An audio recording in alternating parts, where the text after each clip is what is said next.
Some of the strangest laws in the Bible about food, fabrics, blood, and even mildew might look arbitrary at first. But what if every one of these commands carried hidden wisdom, designed by God to protect his people's health, thousands of years before these concepts were rediscovered? We see this in Ecclesiastes chapter 1 verse 9.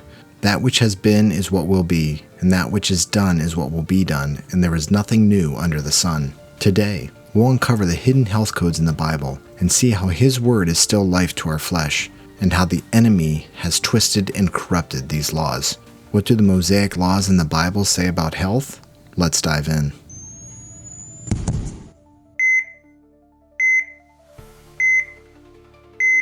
Let's start with food, the most basic daily choice. God didn't just say, eat this, not that, without reason. His dietary laws carried hidden protections for his people's health. Leviticus chapter 11 verses 7 through 8 says, And the swine, though he divided the hoof and be cloven-footed, yet he cheweth not the cud, he is unclean to you. Of their flesh shall ye not eat, and their carcass shall ye not touch. They are unclean to you. Deuteronomy chapter 14 verse 10 says, And whatsoever hath not fins and scales ye may not eat, it is unclean to you. God called pigs, shellfish, and scavengers unclean. Today we know why. Pigs spread parasites like trichinella and have more difficult time shedding toxins due to limited perspiration. Shellfish filter toxins and carry pathogens. Birds of prey and scavengers feast on dead and decaying flesh. Without refrigeration or medicines, eating these animals could cripple a community. God's wisdom was centuries ahead of modern parasitology and food science. But the enemy has corrupted God's food system at every level. Unclean animals are celebrated as staples. Even what was once clean is now genetically modified, drenched in pesticides, and processed into chemical-laden products. Packaging hides toxic additives under natural flavors and enrichments, and our soil has been stripped of minerals, gut flora decimated by preservatives, and our palates rewired to crave sugar, seed oils, and lab-engineered foods. This isn't accidental. It's a system designed to break the body's natural defenses and dull discernment. God's wisdom says, eat as I designed, and the world says, eat what we engineer.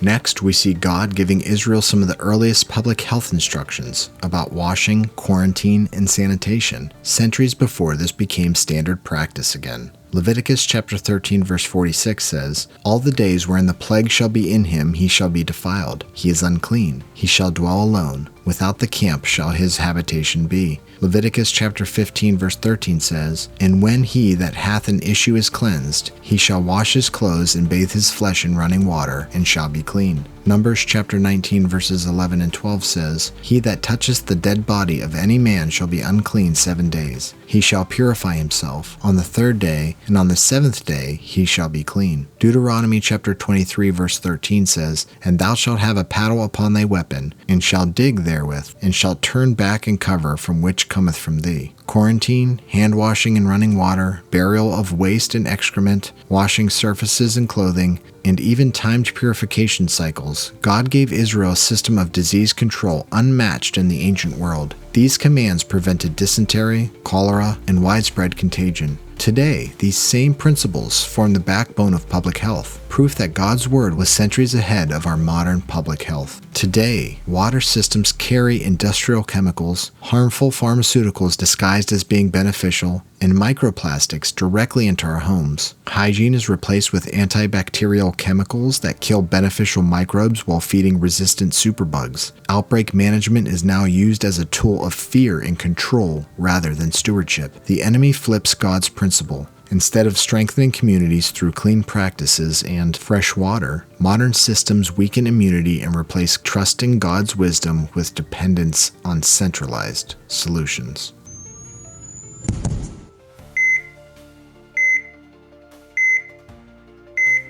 God also gave laws about sexuality and family boundaries. At first, they may look like moral restrictions, but they actually protect health, DNA, and future generations. Leviticus chapter 18 verse 6 says, None of you shall approach to any other that is near of kin to him to uncover their nakedness. I am Yahweh.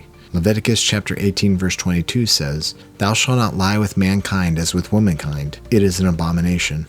Exodus chapter 20 verse 14 says, Thou shalt not commit adultery. And Malachi chapter 2 verse 15 says, "But did he not make them one, having a remnant of the Spirit? And why one? He seeks godly offspring."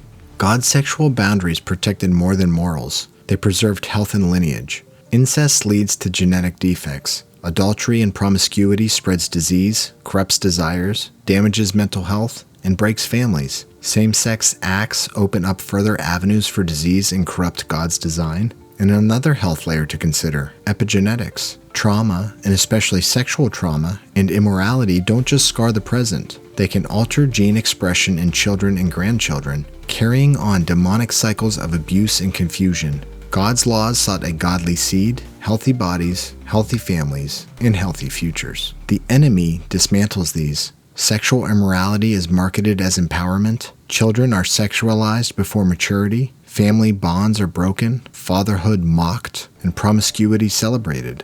At the same time, human reproduction is covertly tinkered with through lab techniques, genetic manipulation, cloning, and even experiments that mix human and animal DNA akin to the Genesis 6 corruption. Freedom is used as a mask for an agenda that erodes lineage, confuses identity, and weakens the next generation. Lifestyles that spread disease and heartache are celebrated, and the abuse aspect, scar the child, destroy the lineage.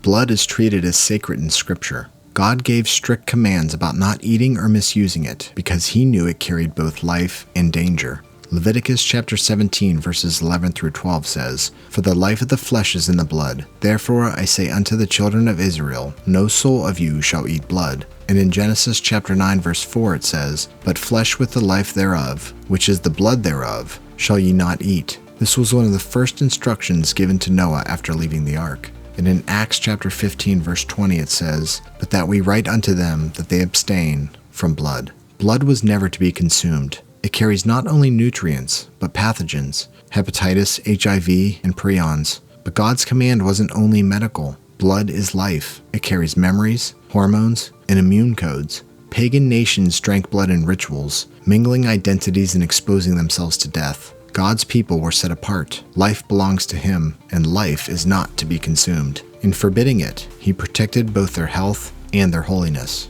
Blood is life, yet the enemy seeks to corrupt it. Ritual blood symbolism saturates entertainment. Research and biotech industries openly mix animal and human genes. Patent blood-based therapies including adrenochrome injections for youthful therapies, and push untested interventions into the bloodstream. What God said was sacred has been commodified, modified, and desecrated. The life is in the blood is now turned into a counterfeit demonic communion of vanity and pride, with little regard for long-term harm or spiritual consequences.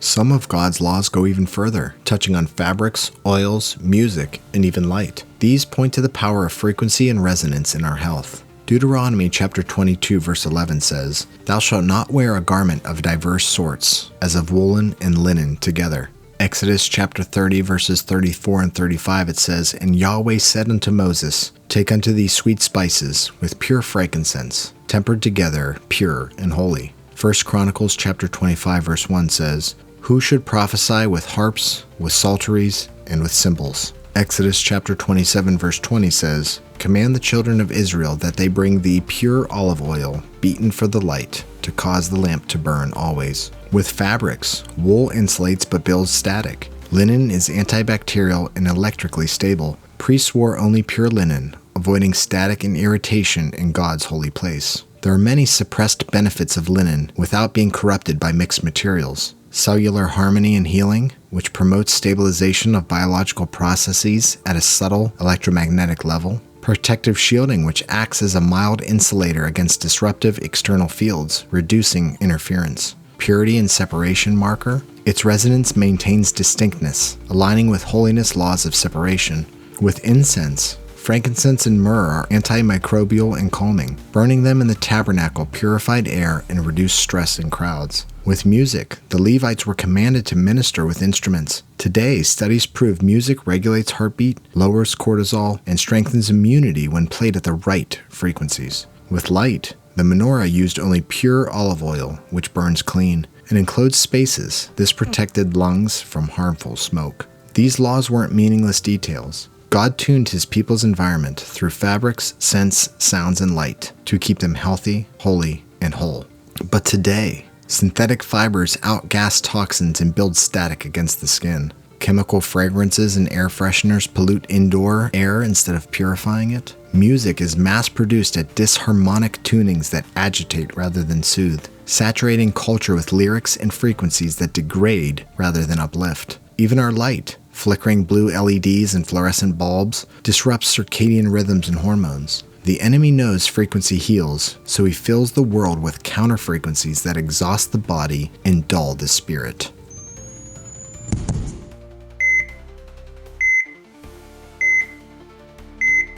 Even rest itself was commanded. God built healing into time, and weekly Sabbaths, and even land rest every 7 years. Exodus chapter 20 verse 10 says, "But the seventh day is the Sabbath of Yahweh thy God, and in thou shalt not do any work." Leviticus chapter 25 verse 4 says, "But in the 7th year shall it be a Sabbath of rest unto the land, a Sabbath for Yahweh." Hebrews chapter 4 verse 9 says, "There remaineth therefore a rest to the people of God." God commanded cycles of rest for both the people and the land. Weekly Sabbaths restored human strength, and land Sabbaths restored soil fertility. The body runs on a 7-day biological rhythm, circa septum cycles, likely based on a geomagnetic influence from the upper boundary of our realm. Stress-free rest lowers inflammation, resets hormones, and strengthens immunity. Even the earth is healed when allowed to recover. God wove health into the rhythm of time itself. The enemy's system glorifies endless work,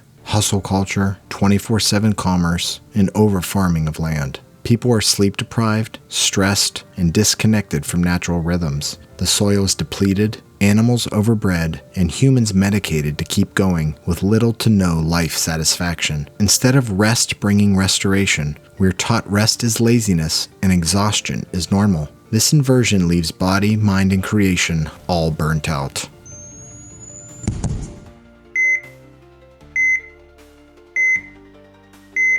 All of these laws point to one bigger truth. God wasn't focused on chasing a germ. He was building a people with resilient terrain from the inside out. Exodus chapter 15 verse 26 says, "If thou wilt diligently hearken to the voice of Yahweh thy God, I will put none of these diseases upon thee." Deuteronomy chapter 7 verse 15 says, "And Yahweh will take away from thee all sickness." And in Proverbs chapter 4 verse 22 it says, "For they are life unto those that find them, and health to all their flesh." God's laws weren't obsessed with microbes. They built resilient people. Microorganisms are everywhere, but sickness comes when the body is weakened. Even Pasteur, the father of germ theory, admitted, "The microbe is nothing, the terrain is everything."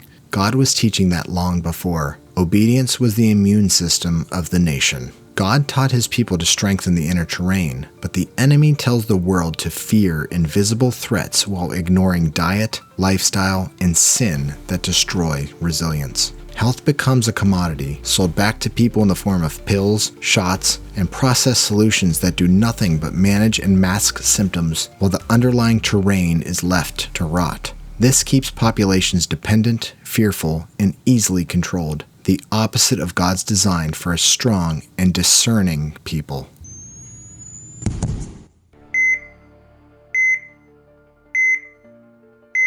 So when we step back, what once looked like strange rules now shine as hidden health codes, given by the Creator, who knows exactly how his creation thrives.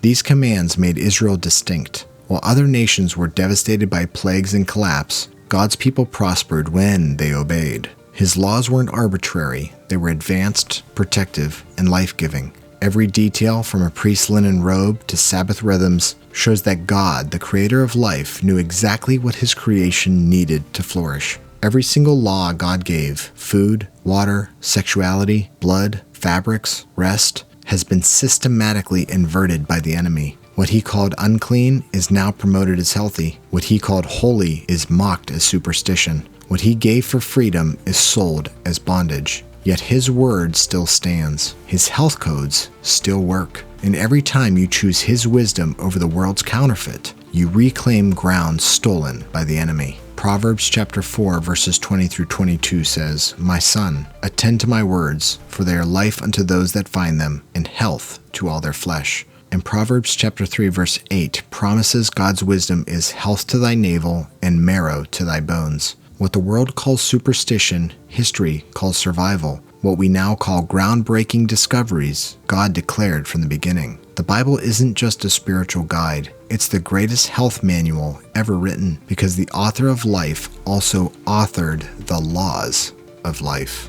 Thanks for watching. Don't forget to like, share, and subscribe. If this opened your eyes, share it with someone who thinks the Bible is outdated, and let me know in the comments on the other interesting health laws that I missed. We'll see you at the next deep dive.